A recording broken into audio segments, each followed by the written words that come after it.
Rosie the rabbit found a smooth, round rock in the meadow.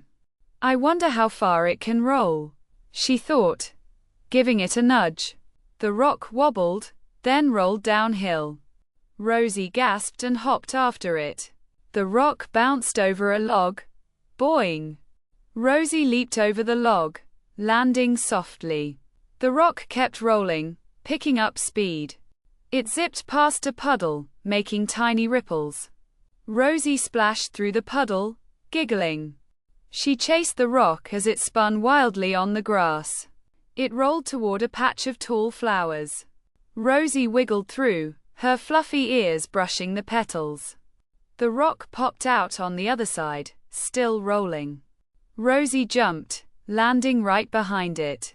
The rock tumbled over a tiny hill, whoosh. Rosie hurried up, eager to catch it.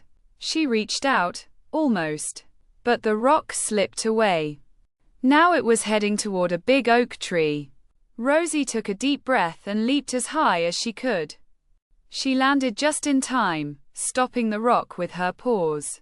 She picked it up and smiled. "You're the fastest rock ever."